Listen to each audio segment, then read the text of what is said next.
Record.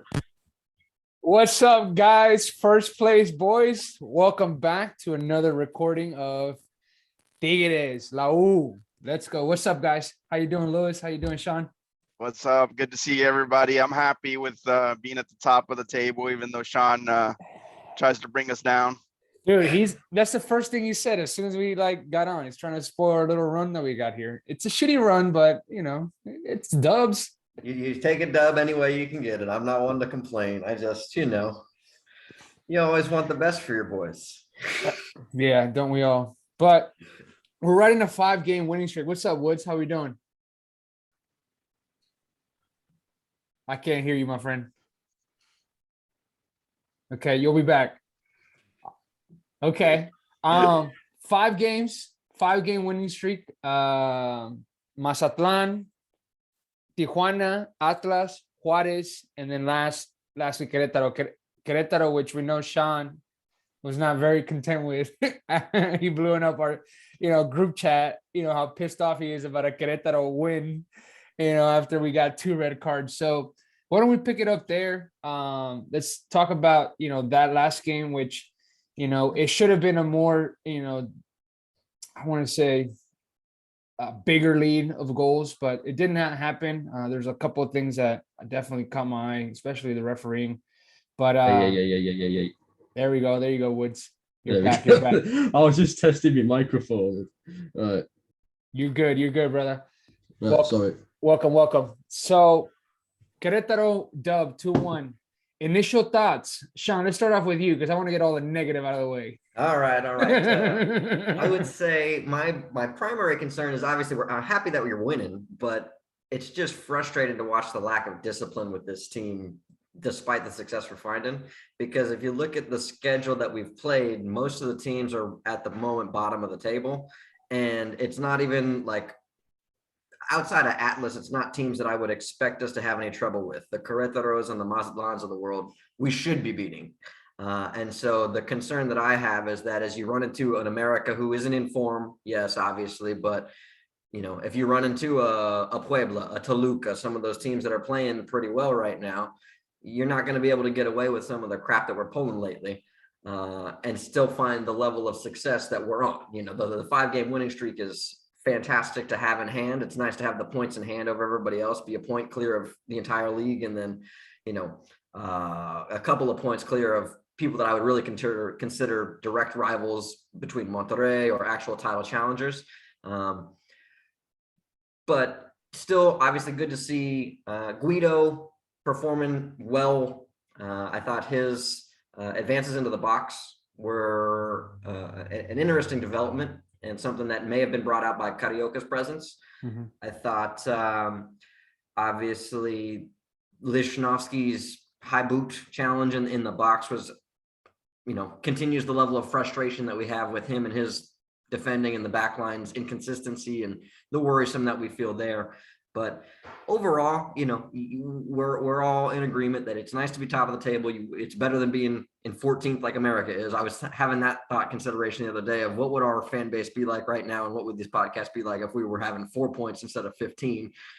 So it could definitely be worse, but at the same time, I do feel it could be better. And so even though you're taking the dubs, you're still at least me personally, I'm still looking for ways that this could be a team that could be more improved or more disciplined. The lack of it seems like there's a red card every game, and you're not going to survive like that, having key players missing on a regular basis and taking a guy off the field against good teams in the future. Yeah, I mean, one of the things that you talked about is the recklessness of the team, and I feel like we still don't know what we're going to get out of the team. I've noticed some changes though over the past few weeks, and I think I mentioned it to you guys through text. I see more of a balance, so I'm not sure what you guys see. Lewis, how we doing, brother? What are your thoughts on that game? Yeah, I'm with you. Outside of the discipline issues, which now are starting to be worrisome, I think this game against Querétaro has probably been one of the more balanced games that I've seen. And I think partly due to that was because we had Carioca and Pizarro playing together. I think we talked about it in previous episodes saying, hey, those two need to be on the pitch together. and they look great out there. I thought the movement was great. Not only Pizarro and Carioca, but you had Cordova moving well. He didn't play excellent. He was missing a lot of passes, a little mistakes, but the movement was there. And Diente played outstanding too, which we hadn't gotten from Diente in a long, long time. So to me, I think we got the balance that we needed. And I think it was one of our better games outside the Atlas game, which I think we were pretty awesome in the Atlas game. But outside of the Atlas game, I think this has been one of our better games. I'm with Sean, though. It's nothing to get crazy about just yet because we have played the soft part of the schedule. Let's see what we do in these next 5 games now that we're playing tougher opponents. Absolutely. Woods, my man, tactical analysis, brother. What do you see? What's going on with the team? Well, actually, I missed the game, didn't I? Because, so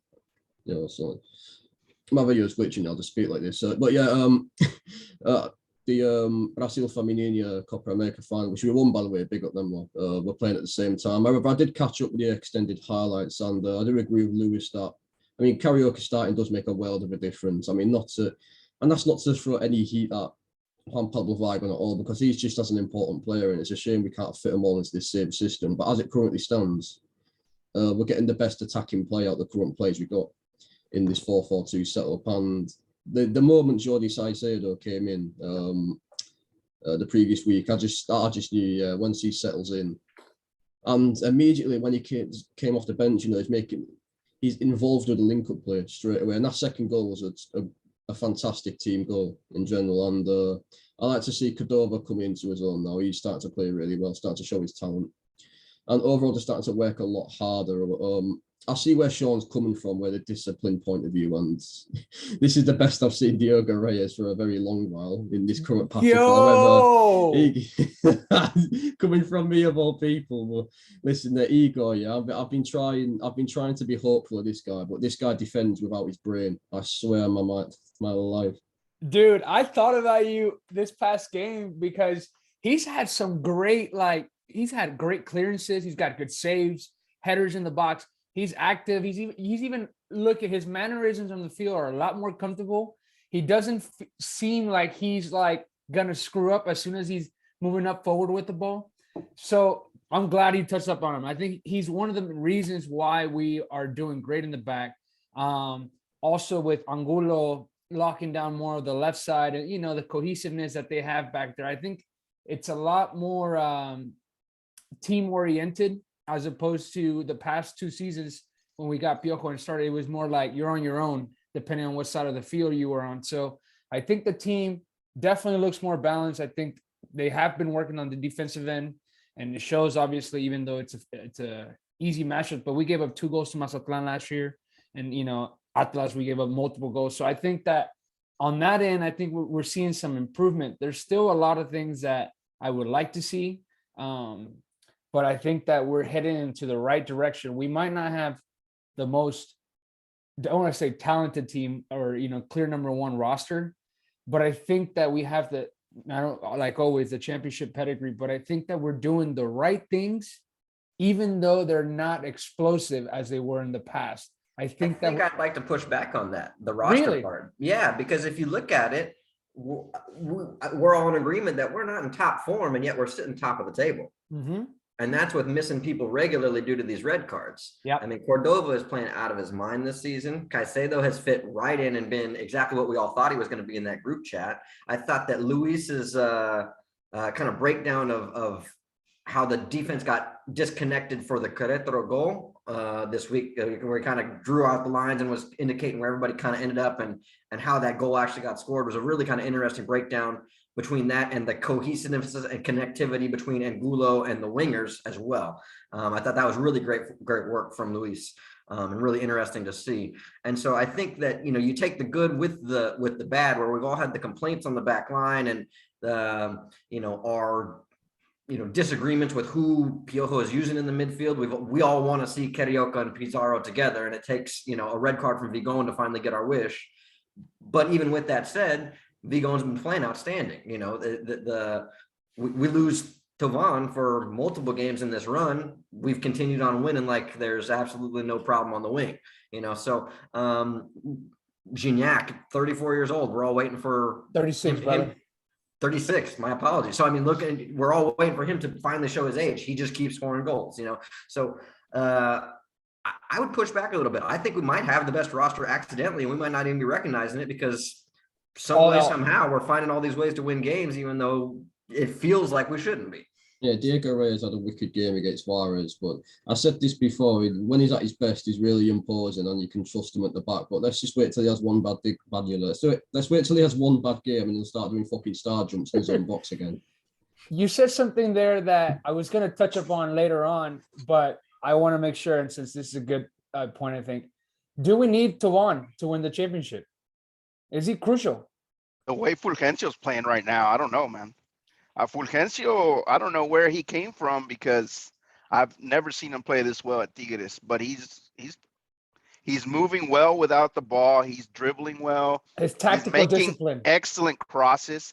And all he needs is to sharpen up on his shooting, and he's going to be pretty much one of the best wingers in the league, dude, which is, I don't know how I can possibly would have imagined I would have said that last season or even the season before, but he's playing outstanding right now. I think the most important thing is like his discipline on the actual field. Like he's not as lost as he has been and relying on just his ability to go up and down the flank. So I think that defending, like where, his position, his awareness of where he's on the field. So I think that has helped a lot. And obviously, as you practice more around these guys, you got to pick up on all the positives and all the leadership aspects of how I think it has something to do with expectations too, because, for a guy that was completely a zero after being a suspension last year for that little fight thing that he had while he was under investigation, you expect nothing from him. So for him to be producing at a level that's even better than Quiñones and similar to what Tovan was producing when he was on the field early in the season is just pure positive benefit. It leaves you with a good feeling in your mouth. And the reason why I asked that question is like I was scrolling through Twitter and I was watching the video of Tovan doing his rehab. Mm-hmm. And I was like, man, I've seen this like at least 4 times already, like since he's arrived. Like it seems like you get excited, you see him working, but I mean, it's mostly for marketing aspect. Like you're showing off the French international champion of the world, doing his rehab. Girls love to see him. Guys love to see that, the guy that we have on the roster. But other than that, I don't think he's going to be crucial to our aspirations to win the title. I think that if he's on the field, cool. But if he's not on the field, I think we could potentially still be at the same level, if not better. I haven't seen us miss him that much. I mean, how many times have you said, hey, man, we need Tovan on the wing? Honestly, if he keeps playing at this level, Tovan's going to be his backup. As crazy as that sounds, the $1 million man is the backup to the young guy that we got out of Veracruz or wherever he came out of.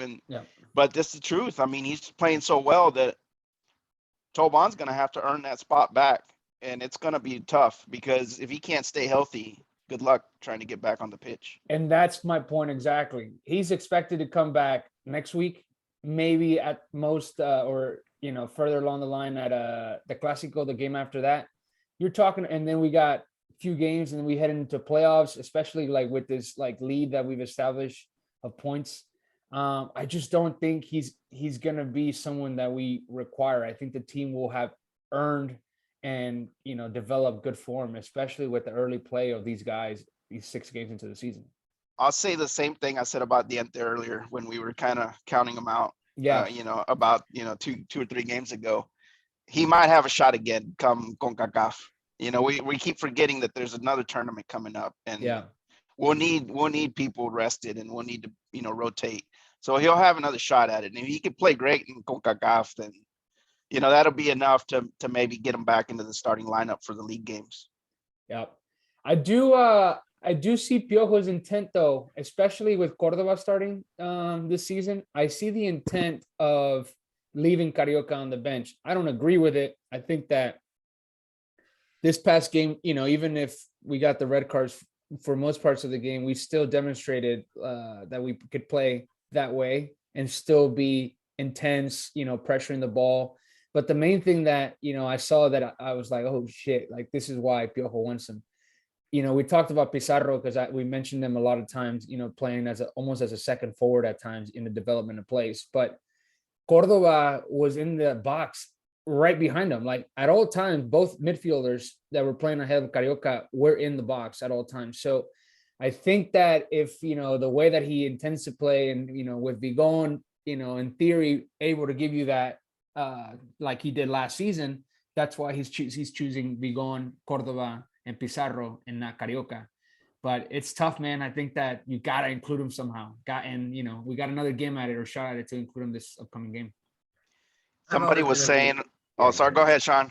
Well, I just think that the central defensive midfielder to central back transition is one that's easier to make than the other direction.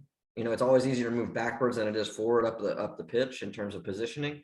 And so I'd love it if we could find a way to turn one of those guys that we'd love as a central holding mid into a center back that would make us feel very confident and very comfortable. I mean, I haven't seen Guido move that fast in a while. I didn't know he had that foot speed still in him to make a couple of those runs. And that's key right there, though, the defensive transition. I think Pizarro is a lot better at transitioning backwards to defend than Carioca is, obviously, with the style of play. And I think that's where the key is for Piojo. It's like we're prone to give up the ball if we don't score. We miss chances. Mm-hmm. So we're giving up a ton of space in the back. And Pizarro is a lot more athletic than Carioca is, at least, with longer legs and stuff. So that's my point is like, yes, it's fun to see him make those forward runs, but I'd almost prefer to see him take one of those two center back spots if we're going to be stuck on playing four at the back.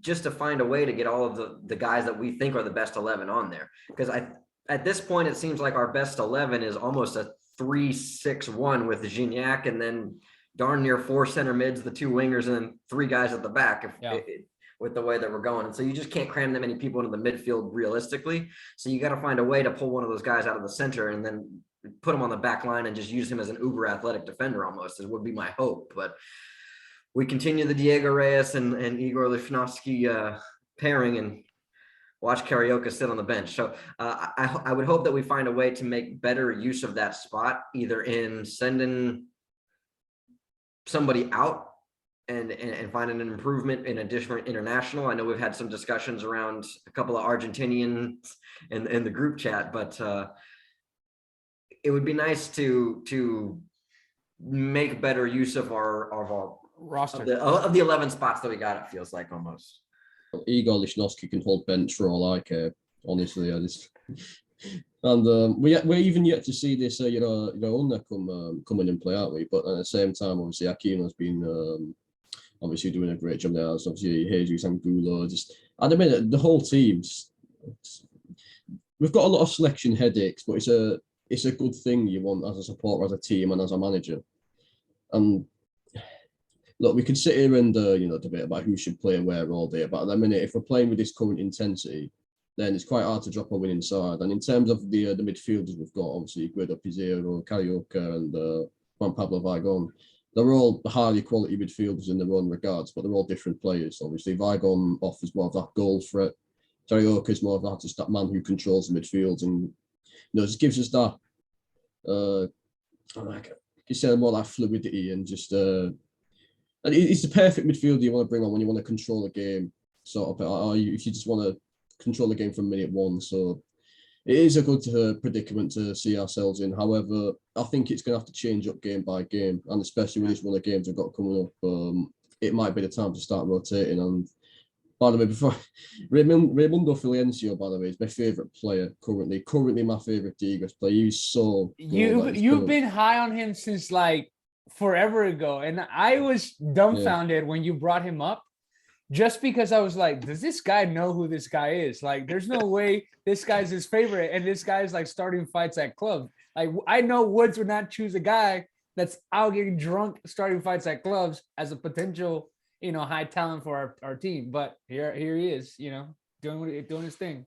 Look, one game v Pumas a couple of seasons ago is all I need, and that one game against who was it, Tijuana, Xolos the other week. That's all you need. That's all you need, mate.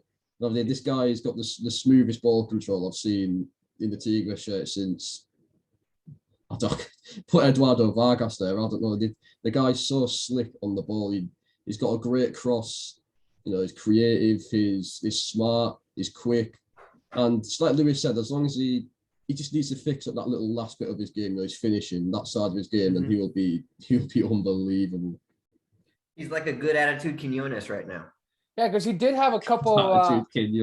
He did have a couple of chances in the box. He had one this past game, early on, 7-8 minutes into the game, and he had a left foot shot that he completely missed, coming into the box. So I think he's going to improve. I think he's definitely going to be an important player for us this season, and potentially more than that after.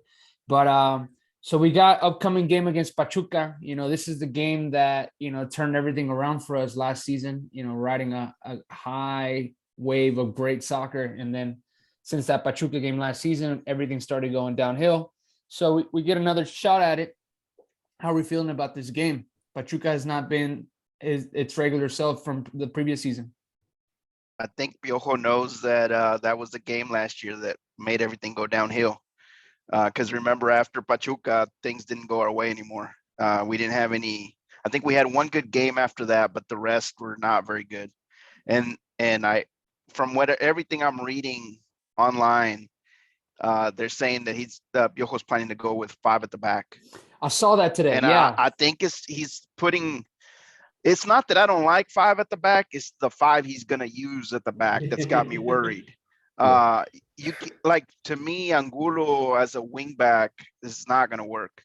And I think he's respecting Pachuca way too much. And I don't mean that to be disrespectful. They're still a good team. They're averaging about 17 shots a game, so that's good. But they're not putting them away they're not as lethal as they were last year. I think they've scored 5 goals in 6 games, and then haven't scored in the last 3. And they haven't played great competition. They're like us. They've had their soft part of the schedule because they played Mazatlán, Cruz Azul, Pumas, Necaxa, and Chivas on the last game. So they've played a soft schedule. They haven't scored much, and I think Piojo is just respecting them way too much by going with 5 at the back, switching things up after 4 at the back had been, pretty good for us these last 5 games. And just for reference, he's going on the right side. He's going Aquino, then he's going Lichnowsky, Pizarro, Reyes, Angulo, Carioca, Córdoba, Fulgencio, Diente, and Gignac.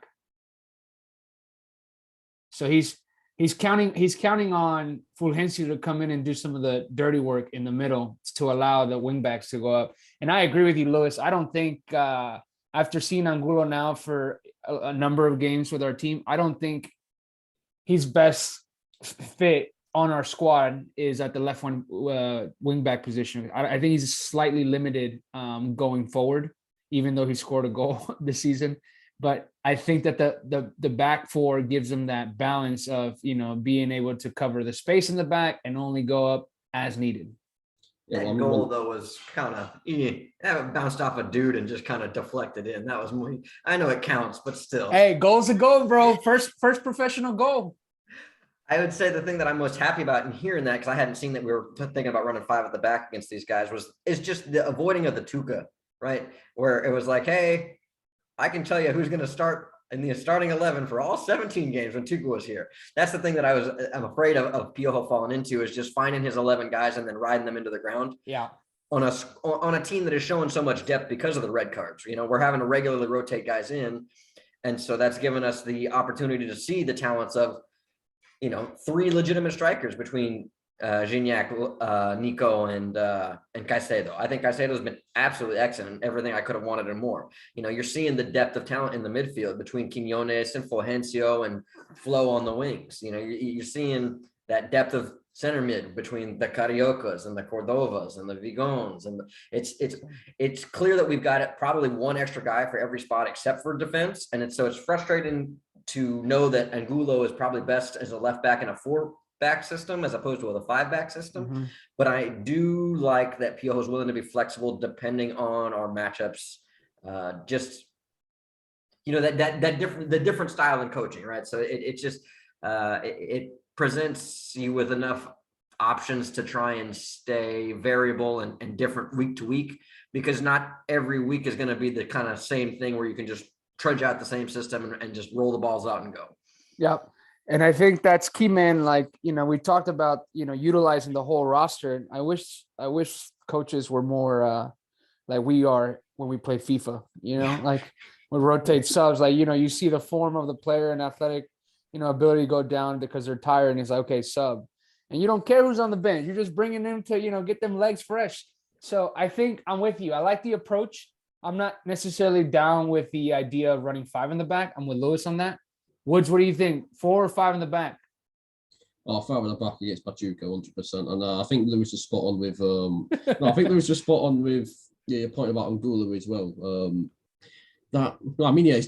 I guess his natural position, he is a decent fullback, but his most definitely his best position is as a centre half, a central defender.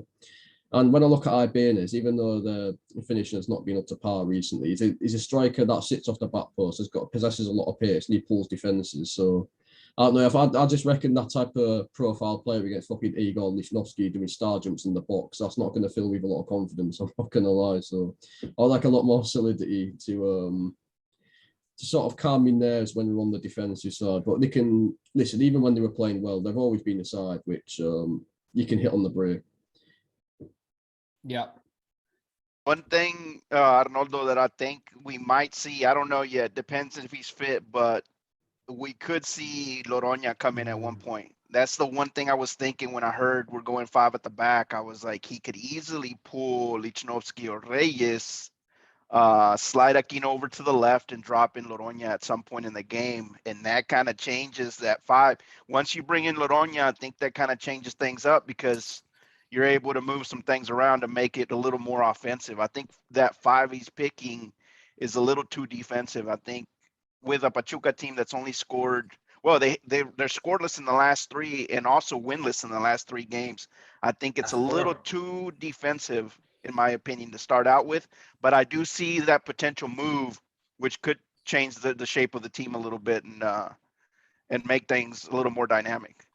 And that, sorry, go ahead. I was going to say, what you also got to bear in mind as well, Luis, is Cordova's going to be starting in the middle of the park, obviously, and he's not really renowned for his, his all-around play and his box-to-box sort of ethic. So you're thinking when we'll win the ball, they're going to transition into more of like attacking front, and he's going to join the attacking side, his front 4 type player. And I just think that front 4, Cordova, Gignac, Gente Lopez and Fulgencio against their back 4, especially Kelvin Alvarez at right back. He's a good player, but he gets caught out a lot. And I think there is a lot of gaps there to be exploited. So maybe he's going into it with a bit more of a balanced approach. But I can see the point of you reckon that we're respecting Pachuca a little bit. Realistically, I do think we've got the better squad and we should just go for the throat. But who are we? Another thing about the back line, now that Woods brought it up, is Oscar Murillo's out. He's suspended. He got a red card last game, and he's one of their better center backs. Yeah. Who is a leader back there for them. So that's another hole that we could potentially, take advantage of. Big boy too, so definitely frees up a little bit more mobility for Gignac. I was gonna say, so do we? What approach do we take, or does the team take? Because Pachuca is a very high pace, let's move the ball quickly type team. So we learned from last year, and like I said, I've seen a difference. So I expect the same style of a balance, attack and defensive side.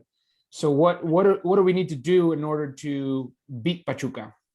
I actually think that putting the 5 at the back is kind of a recognition that when you win 5 games in soccer, there's probably either a loss or a draw coming just on odds alone. So I would expect us. Damn you, Sean. I would, and so how do we kick this man out? How do we kick this man out of this damn Zoom?